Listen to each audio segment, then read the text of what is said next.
আশাকর্মী নিয়োগ 2024। এখানে তোমাদের যোগ্যতা মাধ্যমিক পাস করে থাকলে তোমরা কিন্তু আবেদন করতে পারছো, ক্লাস 10 পাস করে থাকলেই।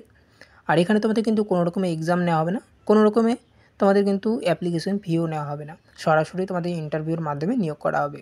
যেখানে রাজ্য সরকারের স্থায়ী চাকরি পদে তোমাদের নিয়োগ করা হবে, লিখিত পরীক্ষা ছাড়াই তোমাদের কিন্তু চাকরি। ওকে, এখানে কিন্তু শুধুমাত্র মহিলা প্রার্থীরাই আবেদন করতে পারবে। আর এখানে তোমাদের কিন্তু অ্যাপ্লাই প্রসেস কী রয়েছে, তোমরা অ্যাপ্লাই কীভাবে করবে সমস্ত রকমের আলোচনা করব। তার সাথে তোমাদের কোন পোস্টে নিয়োগ করা হচ্ছে, এজ লিমিট কী রয়েছে, সিলেকশন প্রসেস তোমাদের কী রয়েছে, স্যালারি কত রয়েছে এবং এডুকেশনাল কোয়ালিফিকেশন কী রয়েছে, প্রত্যেকটি বিষয় নিয়ে আলোচনা করব। তো ভিডিওটা শুরু থেকে শেষ পর্যন্ত অবশ্যই দেখবে। তো চলো ভিডিওটি শুরু করা যাক। অন স্ক্রিনে দেখতে পাচ্ছ বন্ধুরা, WB আশাকর্মী রিক্রুটমেন্ট 2024, যেখানে তোমাদের পশ্চিমবঙ্গ রাজ্য সরকারে তোমাদের কিন্তু আশাকর্মী পোস্টে নিয়োগ করা হচ্ছে, যেখানে পোস্ট নেম রয়েছে আশাকর্মী। ওকে, সিলেকশন প্রসেস, এখানে তোমাদের কোনো রকমের লিখিত পরীক্ষা নেওয়া হবে না, কোনো রকমের এক্সাম নেওয়া হবে না, তোমাদের কিন্তু সরাসরি ইন্টারভিউ নেওয়া হবে, ইন্টারভিউর মাধ্যমে নিয়োগ করা হবে। যেখানে কোয়ালিফিকেশন রয়েছে, তোমরা যদি ন্যূনতম মাধ্যমিক পাস করে থাকো বা পাস আউট করে থাকো তাহলে এখানে আবেদনযোগ্য। এখানে শুধুমাত্র মহিলা প্রার্থীরাই আবেদন করতে পারবে। আর এখানে তোমাদের এজ লিমিট কী রয়েছে, দেখো এজ লিমিট 22 থেকে 40, যারা SC ST ক্যান্ডিডেট 22 থেকে 40 রাখা হয়েছে। আর যারা OBC এবং EWS এবং UR ক্যান্ডিডেট অর্থাৎ জেনারেল ক্যান্ডিডেট তারা কিন্তু 30 থেকে 40 বছর পর্যন্ত অ্যাপ্লাই করতে পারছো। যেখানে স্যালারি তোমাদের রয়েছে 5400 টাকা তোমাদের দেওয়া হবে যারা মাধ্যমিক পাশে আবেদন করবে। এবার যাদের মাধ্যমিকের পাশে বা কম্পিউটার নলেজ রয়েছে তাদেরকে কিন্তু 25,200 টাকা তোমাদের দেওয়া হবে, ঠিক আছে। এবং তোমাদের অ্যাপ্লাই তোমাদের কিন্তু অফলাইন মোডে আবেদন করতে হবে।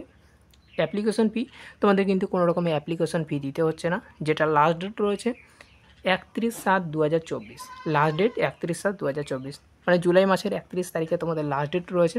তো 31 তারিখের আগেই তোমরা কিন্তু অ্যাপ্লিকেশনটা করে নেবে। এই হচ্ছে তোমাদের অফিসিয়াল নোটিশ, যেটা হচ্ছে জেলা স্বাস্থ্য পরিবার কল্যাণ সমিতি হাওড়া। তো হাওড়া থেকে এটা প্রকাশিত হয়েছে, সেটা হচ্ছে তোমাদের 3/7/2024 তারিখে, মানে জুলাই মাসের 3 তারিখে তোমাদের প্রকাশিত হয়েছে। তো এখানে তোমরা নিচের দিকে একটু স্ক্রল ডাউন করবে, স্ক্রল ডাউন করার পর তোমরা এখানে দেখতে পাবে যে আবেদনপত্র জমা দেওয়ার তারিখ, দেখো 10/7/2024 হইতে 31/7/2024 তারিখে বিকেল 5টার মধ্যে তোমাদের অবধি খোলা থাকবে অফিস। যেটা 10/7/2024 অর্থাৎ আজকে থেকে তোমাদের কিন্তু স্টার্ট হলো, যেটা 31/7/2024 তারিখ, মানে 31শে জুলাইয়ে তোমাদের কিন্তু অ্যাপ্লিকেশনের লাস্ট ডেট। এই তারিখের আগে তোমরা কিন্তু অ্যাপ্লিকেশনটা করে নেবে। আর যেখানে তোমরা এখানে ফর্ম ফিল আপটা কীভাবে করবে, তো এটা সেটার প্রক্রিয়া আমি তোমাদের বলে দিচ্ছি। আর এখানে তোমাদের কিন্তু অফলাইন আবেদন করার জন্য তোমাদের কিন্তু হাওড়ার বাসিন্দা হতে হবে, যেটা হচ্ছে তোমাদের হাওড়া জেলায় তোমাদের বাসিন্দা হতে হবে। যেখানে তোমাদের কিন্তু এখানে তোমাদের এই ফর্মটা ফিল আপ করতে হবে। তোমাদের যে জেলায় অন্তর্গত, তোমরা কিন্তু জেলার নাম তোমাদের কিন্তু কমেন্টে জানাবে। তো কমেন্ট করে তোমাদের যখন জেলায় শুরু হবে নিয়োগ করা হবে আশাকর্মী তোমাদের কিন্তু জানিয়ে দেবো। তো অবশ্যই তোমাদের কিন্তু নিজের তোমাদের জেলার নাম সেন্ড করে দেবে কমেন্টে। ওকে, তো আমি জানিয়ে দেবো তোমাদের কোন কোন জেলায় অ্যাপ্লিকেশন চলছে। যেহেতু এখানে হাওড়া জেলা অন্তর্গত যারা রয়েছে তারা কিন্তু হাওড়া জেলায় আবেদন করতে পারবে। ওকে, এখানে শুধুমাত্র ফিমেল ক্যান্ডিডেটরা আবেদন করতে পারবে।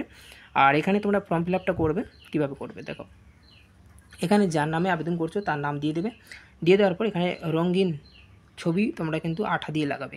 এখানে কোনো রকমের পিন বা স্টেপলার বা সেলাই করবে না, সেলাই করলে তোমাদের কিন্তু রিজেক্ট করে দেওয়া হবে। এখানে শুধুমাত্র আঠা দিয়ে ছবিটা লাগাবে, সেটা হচ্ছে কালারিং ছবি। ওকে, এখানে ইংরেজিতে বড় হাতের নাম লিখতে হবে। আর এখানে মহকুমার নাম বসিয়ে দেবে। এ বড় হাতে স্বামীর নাম ইংরেজিতে, পিতার নাম থেকে লাগলে তারপর গ্রাম, থানা, পোস্ট এবং হাওড়া তোমাদের নিয়োগ করা হচ্ছে, হাওড়া জেলা রয়েছে, অবশ্যই এটা হাওড়া জেলার অন্তর্গত, এবং পিনকোডটা এখানে বসিয়ে দেবে। বসিয়ে দেওয়ার পর এখানে তোমাদের মোবাইল নম্বর এবং উপস্বাস্থ্য কেন্দ্র এবং বিবাহিত না অবিবাহিত এটা এখান থেকে সিলেক্ট করে নেবে, এখান থেকে টিক চিহ্ন করে দেবে। আর এখানে তোমাদের কিন্তু এখানে কি বলছে, তোমাদের যে বিডিও অফিসে, এটা কিন্তু বিডিও অফিসে গিয়ে তোমাদের জমা করতে হবে, সেটা হচ্ছে হাওড়া বিডিও অফিসে গিয়ে সেখানে যোগাযোগ করতে হবে, সেখানেই তোমাদের কিন্তু জমা নেওয়া হচ্ছে। আর এখানে তোমাদের কিন্তু সেখান থেকে তোমাদের দূরত্ব কত সেন্টার থেকে, মানে আশাকর্মীর যে সেন্টার রয়েছে সেখান থেকে সেন্টারের দূরত্ব তোমাদের বাড়ি থেকে কত সেখানে এখানে বসিয়ে দেবে।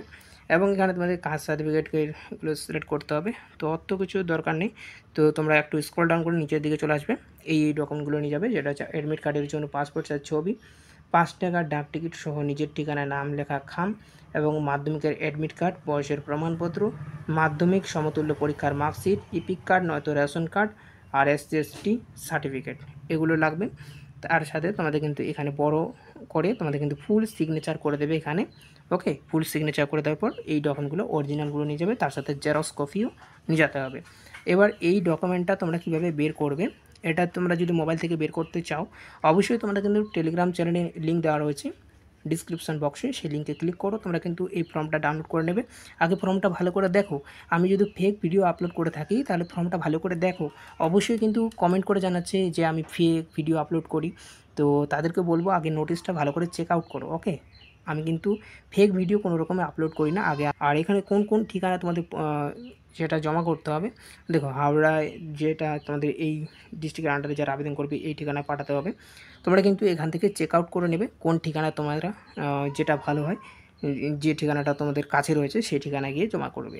এই ঠিকানাগুলো রয়েছে, তোমরা কিন্তু এই নোটিশটা আমি ডিসক্রিপশন বক্সে দিয়ে রেখেছি, সেই লিঙ্কে ক্লিক করো। টেলিগ্রাম বক্সে তোমাদের কিন্তু লিঙ্ক দেওয়া রয়েছে, ওখানে দেখে নিতে পারবে এই নোটিশটা। ওকে, তোমাদের কোন অফিসটা তোমাদের কাছে রয়েছে সেই অফিসে গিয়ে জমা করে দেবে। জমা করে দিলে সেখানে তোমাদের কিন্তু ইন্টারভিউয়ের তোমাদের কিন্তু একটা ডেট দিয়ে দেবে, সেই ইন্টারভিউ যেতে হবে।